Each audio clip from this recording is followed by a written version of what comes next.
Bonjour à tous, bienvenue dans le journal de Canal 32. Nous sommes le jeudi 15 septembre. Parmi les titres de ce journal, un nouveau transformateur sur le parc électrique de Méry-sur-Seine. Il est en cours d'installation et il est impressionnant. 240 MW de puissance pour permettre d'accompagner le développement de l'énergie éolienne dans l'Aube et dans la plaine d'Arcy.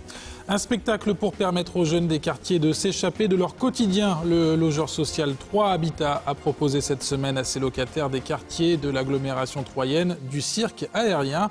Un accès à la culture visiblement apprécié, vous le verrez. Et puis le plaisir retrouvé de la cueillette. Un maraîcher installé à Saint-Lié propose aux particuliers de venir cueillir des fruits ou des légumes de saison directement à même la terre. C'est plus économique et meilleur, paraît-il. Reportage en fin de journal. Le moins que l'on puisse dire, c'est qu'il va être au courant. Un nouveau transformateur de 160 tonnes est en cours d'installation sur le parc électrique de Méry-sur-Seine. Le mastodonte de 240 MW de puissance est là pour assurer le développement de l'énergie éolienne dans l'Aube, notamment dans la plaine d'Arcy. Ce transformateur va donc renforcer les deux transformateurs déjà en place à Méry-sur-Seine. Le reportage de Cyril Tavernet. Le personnel du poste de réseau de transport d'électricité de Méry-sur-Seine est soulagé. Leur tout nouveau transformateur 400 000 volts vient enfin d'être livré. Car le voyage de ce caisson de 163 tonnes et de 9 mètres de long n'a pas été chose simple. De l'usine de fabrication d'Areva en Allemagne jusque dans l'Aube, il aura fallu 8 semaines de transport. Il devait venir par la route initialement et bien en fait il est trop lourd. Il est trop imposant et pour le coup on n'arrivait plus à passer sur un certain nombre de routes ou de ponts et on a dû changer notre fusil d'épaule et par conséquent prendre la voie ferroviaire, ce qui nous a pris effectivement un petit peu plus de temps et qui nous a coûté un peu plus d'argent. Le transport lui-même a coûté 360 000 € à peu près, voilà, dont je vous dis 200 000 de surplus liés au transport ferroviaire. Le poste de Méry compte deux transformateurs 400 000 volts, c'est la plus grosse tension existante en France. Il transforme l'électricité produite par la centrale de Nogent, mais l'essor de la production éolienne de ces dernières années a eu pour conséquence l'insuffisance de ces deux transformateurs. Ce transformateur, il va être dédié à l'évacuation de la production éolienne, qui est en fort développement, comme vous le savez, dans l'Aube, puisqu'on a actuellement 250 MW d'installés et on a également 150 MW en projet avec permis de construire accordé. Donc ça fait une puissance énorme pour de l'éolien et donc les deux transformateurs ne suffisaient pas. Donc ce transformateur-là est exclusivement dédié à l'évacuation de la production éolienne. Le site de Méry distribue quasiment l'électricité de tout le département, mais pas seulement. L'énergie au bois est envoyée à Paris, Nancy ou encore Dijon. Avec l'éolien et ce troisième transformateur, davantage de foyers ou industries seront alimentés. On devient exportateur. Déjà, le département était déjà exportateur avec la centrale de Nogent.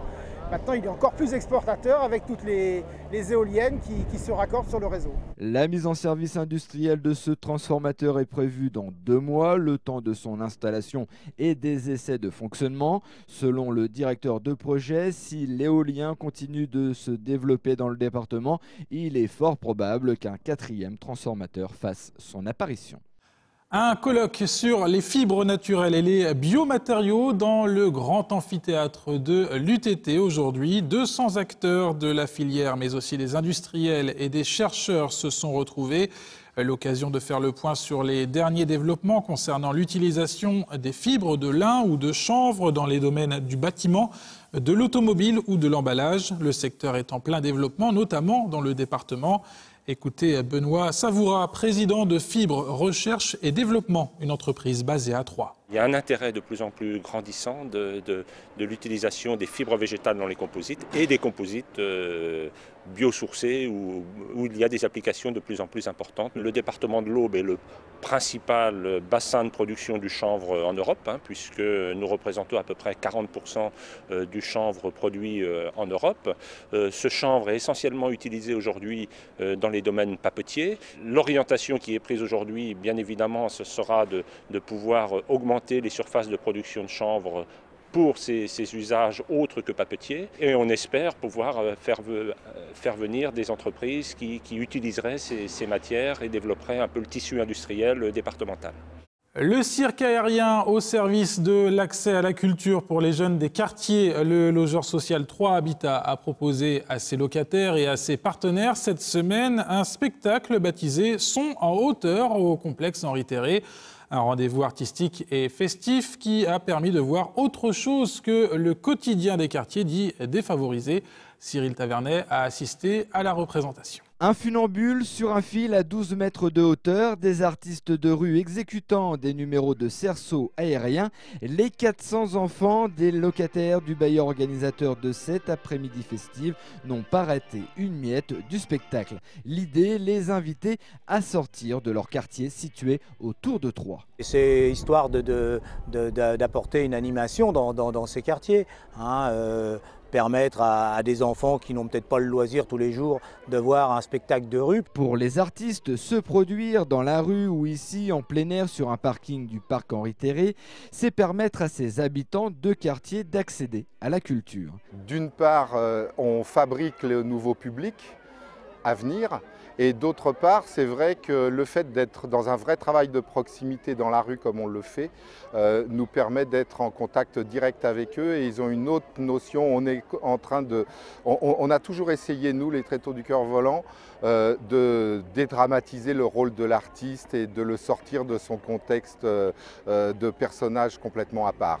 Ces deux spectacles ont duré 2 heures, un goûter a été offert, un cadeau de rentrée agréable qui donne le sourire à ces jeunes.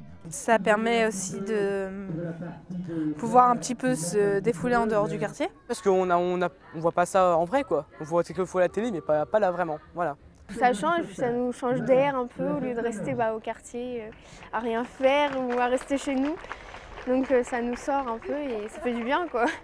La compagnie troyenne des Tréteaux du Cœur Volant, avec le soutien de ce bailleur, prépare un spectacle avec ses habitants de quartier. Ces derniers seront cette fois-ci les vedettes. Cette création devrait voir le jour en début d'année prochaine.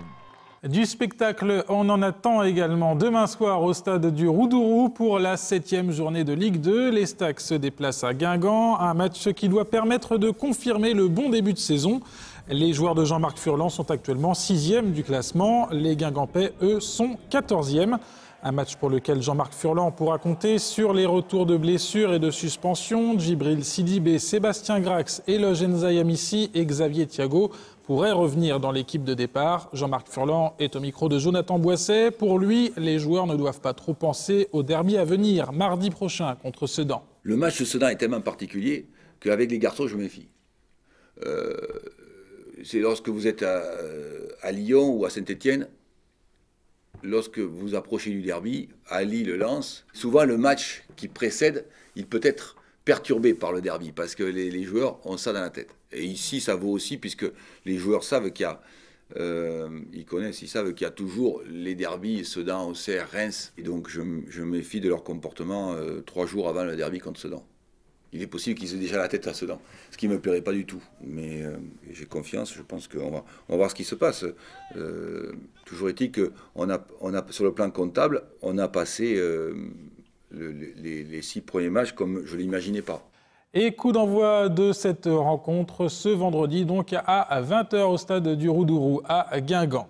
Faire son marché directement dans la terre, le tout avec le plaisir de la cueillette. L'idée fonctionne toujours bien dans l'Aube. Ils sont une poignée de maraîchers à proposer aux particuliers de cueillir eux-mêmes des fruits, des légumes de saison et même des fleurs.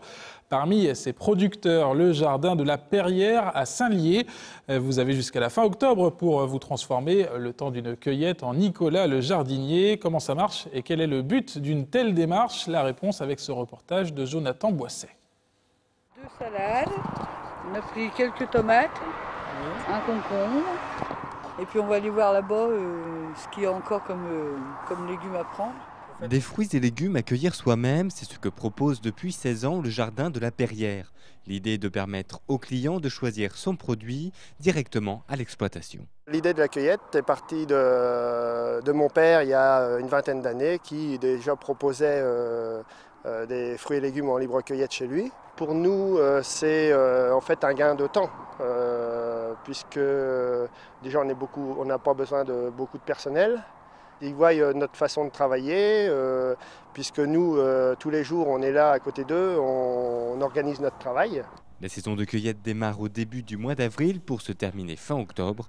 Les produits sont évidemment de saison, c'est aussi ce qui séduit les clients. Ils sont très bons, en plus là ils sont très fins, ils sont très bons. J'ai des haricots, de la salade et des piments. C'est déjà plus frais déjà qu'en supermarché. D'accord, vous venez souvent? Non, il n'y a pas longtemps que je viens. C'est pas la première fois, la deuxième fois. Oui. C'est plus frais déjà, dans les magasins on va dire. C'est pas toujours évident de trouver ce qu'on veut. Ça fait une bonne promenade. Puis là il fait beau, alors on en profite en plus, parce qu'autrement, dans les magasins on est enfermé. Certains viennent presque tous les jours pour cueillir leur salade. Depuis 16 ans, le comportement d'achat des clients a changé. Les clients n'achètent plus des grosses quantités comme auparavant, mais reviennent plus souvent acheter des petites quantités ou avoir vraiment le produit le plus frais possible. Des panneaux jaunes indiquent les produits bons à cueillir, les rouges ceux qui sont interdits. Cette activité de cueillette vient en complément de celle de maraîcher. Au jardin, la fréquentation est aléatoire. Il y a des journées où on va avoir 15-20 clients, d'autres journées on peut en avoir une cinquantaine, et puis il va y avoir des jours où on aura 2 clients. Ça, on peut pas le savoir au départ. En dehors des saisons de cueillette, c'est l'activité de maraîcher qui reprend le dessus. Christophe Laurent fournit également les marchés.